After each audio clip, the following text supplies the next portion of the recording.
All right, we're going to begin to study for our test on matter in science. Remember, what is matter? Matter is anything that takes up space. So when we look at our definitions over here, we talked about matter. Anything that has mass and takes up space. And we learned that there were three kinds of matter. We talked about the fact that some things keep their shape. Do you remember what state of matter it is when we talk about things that keep their shapes? If you said solid, you are correct. Solids keep their shape. Some things take the shape of the thing they are poured in. What state of matter is that? If you say a liquid, you are correct. Liquids take the shape of the thing that they are poured into. And then we talked about that another state of matter, those things don't have any shape at all, and they just spread out all around.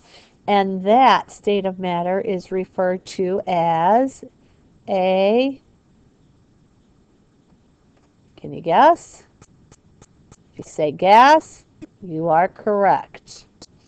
So we have three states of matter. There are three of them that we have discussed. Solids, liquids, and gas. All right, so let's move on to our next page. Page 28. When we are talking about, when we talk in science about what something looks like, when we are describing it, we use the word properties. When we talk about properties, these are the things that you can see, that you can touch, just like things like color, shape, or hardness. We talked about the fact that you want to use your 5 senses to describe things. And when you do that description, you are talking about the properties of an item, what it looks like, what it feels like, what it might smell like, what it might sound like. Physical properties, things that you can see, hear, touch, that type of thing. So it's another word for describing, but in science we call them the properties of something. All right, we'll move on to some more definitions that we talked about. Actually, before we move on to the definitions, let's go back to solids, liquids, and gases. We did a couple of different things. Do you remember when Ms. Call had her hair dryer? And I used the hair dryer to show you what the particles look like in the 3 different states of matter. When I had the cage with the balls in it, and I put the hair dryer underneath it, and I did not turn it on, I was demonstrating a solid. Those particles are lined up right next to each other. They're touching, they're not moving. They don't move at all. That is solid. When we put the hairdryer on low and the little balls move just a little bit, not far apart from each other, but kind of next to one another, that's a solid. They flow together. Remember, we also did this demonstration by walking as a group in class. When we walked all together in class, we were all touching shoulders and backs, and we all had to move together. That was our demonstration of solid. When we stood next to each other and we just all kept moving in that same direction, but we weren't necessarily touching just like we had been back to back and shoulder to shoulder, that was the demonstration of the liquid. The particles are a little bit further spread out, but still moving together in the same direction.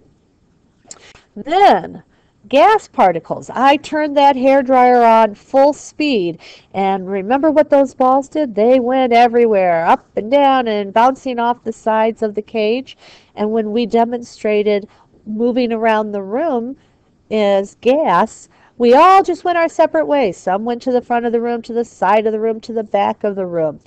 Gas, they just take up space. They move all around. So remember these drawings for solids, liquids, and gases. You might happen to see that on the test. All right. So we'll move on now to page 36 in our smart board.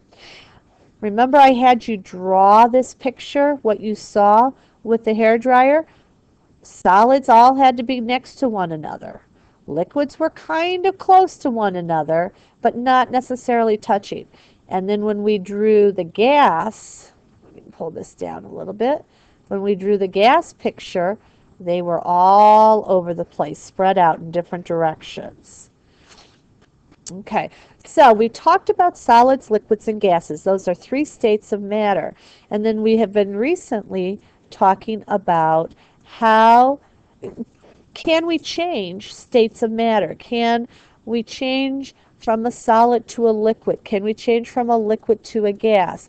And we learned some vocabulary words that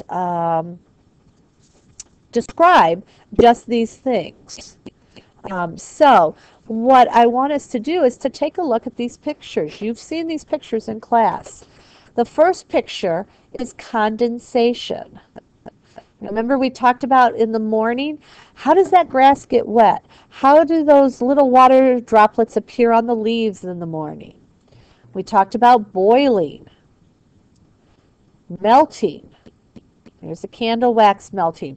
Boiling, you have to have the bubbles in the water. Remember we did some, I put the water on the stove and we watched it boil.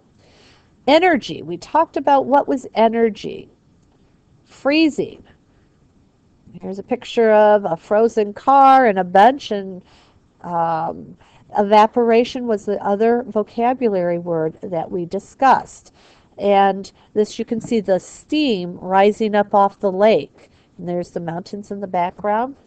So what I want to do is to start with this definition right here. I'm going to put it right here so we can talk about it. The ability to cause change. What word talks about the ability to cause change? We said in order to make any changes in states of matter, we had to have, if you said energy, you are correct. You know, Ms. Call is going to shorten this up so it fits into our little space here. Okay, so the ability to cause change is energy, and we need energy. So I'm going to go and I am going to take this one right here. The change of state from a solid to a liquid. We need a heat source, energy, a heat energy to do this. The change of state from a solid to a liquid. Is that condensation, boiling, melting, freezing, or evaporation? If you said melting, you are correct. And I'm going to make this one a little bit smaller too there so it fits in. The change of state from a solid to a liquid. That wax was solid, and then when the heat hits it, the heat from the flame hits it, it melts. It turns it into a liquid, where we can see it dripping off here. So melting is the change of state from a solid to a liquid. Now, what about the rapid change of state from a liquid to a gas? So rapid, it's going to happen quickly. Is that boiling, freezing, evaporation, or condensation? If you remember, it's boiling. That water is boiling, and that caused what to come off of the pot that we put on the stove? If you remember, it was steam, and that steam was the gas from the liquid. The liquid turned into that steam or that gas, and we saw it rising up off of the pot. Now, so let's go on though. Now let's talk also still about the change of state from a liquid to a gas. Not the rapid change, but just the change of state from a liquid to a gas. We poured some water in a cup and we marked a line to see where it was, and then we all guessed, when do you think this water will evaporate out of the cup and be totally empty, all be gone up into, turned into gas and back into the air? So the change of state from a liquid to a gas is called evaporation. And we can see that steam coming off, and that is the water evaporating back up into the air. So now we have two definitions left. The change of state from a gas to a liquid, and then the change of state from a liquid to a solid. Well, let's start with the easier one. The change of state from a liquid to a solid. We went from rain, and it was cold out, and it turned into ice. And ice is a solid, as we've discussed. So that leaves us condensation. Condensation, remember we talked about, is the change of state from a gas to a liquid. In the air, which is made up of gas, when we talked about the water bottle, and when that cold water bottle hits the warmer air, that energy, that warmth, that energy causes that gas to form back into the liquid. And that's what that dew is right here. So let's review our 6 definitions about changing states of matter. Condensation is the change of state from a gas to a liquid. Boiling is the rapid or the quick change of state from a liquid to a gas. We got that water to start evaporating very quickly when we did it on the stove. Melting is the change of state from a solid to a liquid. Energy is the ability to cause change. We need that heat to cause many of these changes, don't we? Freezing is the change of state from a liquid back to a solid. And evaporation is the change of state from a liquid to a gas.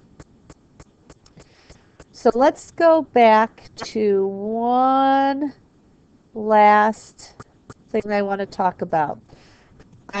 We did an experiment. Do gases really take up space? And remember, we had, can you blow up a balloon in a bottle? I want you to think, let's think about what we did. We had nothing in our bottle. We put the balloon in it and we tried to blow it up. We could not blow it up because there was no space in our empty bottle. What appeared to be empty, but it was really full of air or gas, correct? When we poked a hole in the bottom of the bottle, we let room for that gas to come out of the bottle so that when we blew up the balloon, it pushed the air out and made room for the blown up balloon. Remember that. We do know that gas takes up space because we were able to demonstrate that by blowing up the balloon, but we needed that hole in the bottle so that the air could move out or the gases could move out so that the balloon physically had room.